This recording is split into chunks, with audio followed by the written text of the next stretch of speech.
If you take away the strive for equality, this will happen. And there's a sentence that I also was inspired about. The abuse of power comes as no surprise.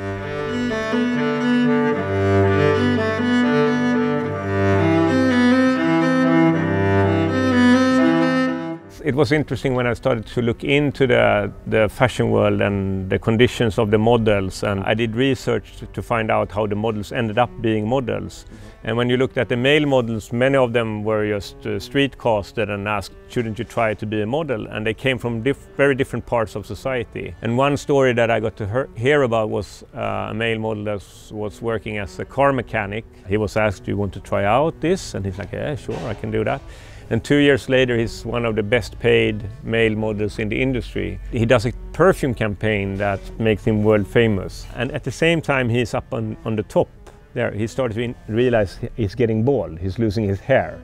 So he's losing his currency. It was just something about that it can elevate you up to a certain kind of level, but then you have to find an exit. The male models have a very different situation than the female models. The female models could make jokes, you know, like, yeah, I'm going to become a trophy wife. Yeah. And it of course works in this world where we have men that is having most of the economical resources. Mm-hmm. So I thought it was interesting to like mirror this world we live in by starting the film with the character of a male model, and then that he's together with a female model, and look at the differences that they are dealing with in the industry. I think in order to create an equal society, it's an ongoing struggle. I read a book that is called The Anatomy of Inequality by a Swedish economist. He was comparing inequality like gravity. So if you have a stone and you have it in your hand like this and you drop it to the ground, it will fall down. And his theory is that inequality happens in between human beings in the same way. But there's a lot of things that makes us have that stone floating in the air. We have, for example, the moral and the ethics of a religion. We have politics. We have the idea of building an equal society. But if you take away the hand, if you take away those institutional ideas, the stone will drop to the ground. And it doesn't matter if you have a communistic society or if you have a capitalistic society. If you take away the strive for equality, this will happen. And there's a sentence that I also was inspired about. It is the abuse of power comes as no surprise. What I wanted to criticize is a little bit of the kind of explanation model of the world is, as long as we have nice philanthropy billionaires that is giving back the money, it's good. But if you have a bad capitalist, that's really bad. We have to replace him. I think we have bought in on this explanation model because of the liberal capitalism. The idea about the individual is free to do whatever decision it wants to, but it is like the context that is the strongest factor on why we do as we do. I definitely wanted to, with all of my films basically, I try to challenge myself first of all. So when I find a situation that is hard to handle, that is like a dilemma, there are two or more options, all of them are equally hard, then I can understand a certain kind of behavior and actually I could do the same. For an example, when I did The Square and you have the monkey performance, there was a very outspoken idea for me that we should have a tuxedo-dressed audience dealing with a monkey performer and show it in Lumiere, where a tuxedo-dressed audience looking at themselves, basically. Yeah. Mm.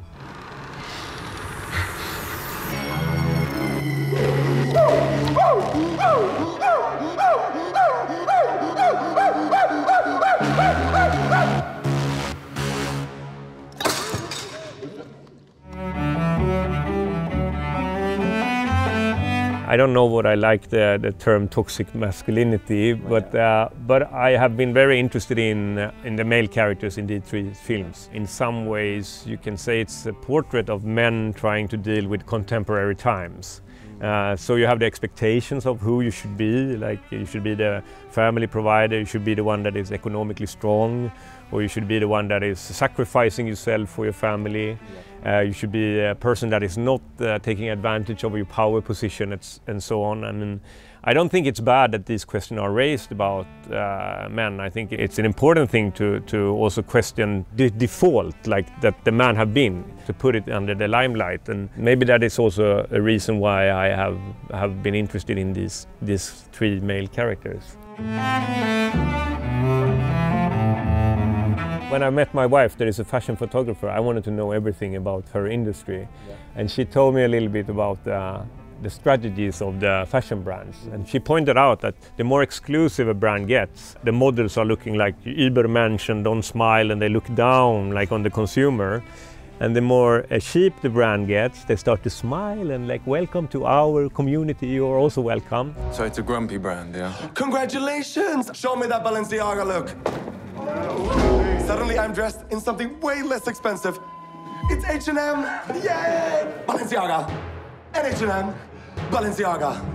And H&M! And it shows just so much that we pick our clothes from our idea of which part of the hierarchy we belong to. So if we wanted to belong up there, okay, we have to pay a lot of money, but then we also can be in the top of the hierarchy. There was also an interesting investigation that I heard of when I was doing the research, that is a scientist that were looking on zebras on the savannah, and he was asking himself, why are the zebras not sandy yellow when the savannah is sandy yellow? Why do they have this white and black fur?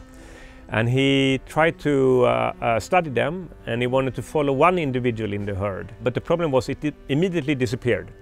So they sprayed a red dot on the fur on the side, and the consequence of that was that individual was almost immediately taken by lions.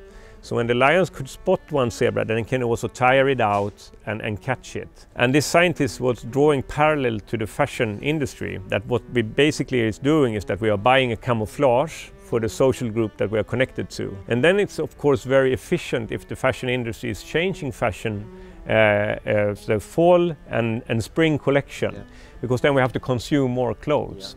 So if you start to look on our behavior from a behavioristic point of view, you can also see how market economy and have exploited our most primal behaviors. And when it comes to Cannes, it's interesting because if you spend time with some women that is going on the red carpet, they are terrified. They're like, okay, can I wear this? Am I above or under? How should I like? It's very important to try to fit in. I mean, there's a part of Cannes that is the part that is bringing the world attention, and it is these ideas about success and red carpet and the thing about like something to strive for in this kind of society. But at the same time, also Cannes is a fantastic window because it brings attention to the kind of topic and the thematic that you want to communicate. You have to play along with the rules in some way, and for me it's also about creating a Trojan horse that you put in that context and try to raise thoughts with that approach.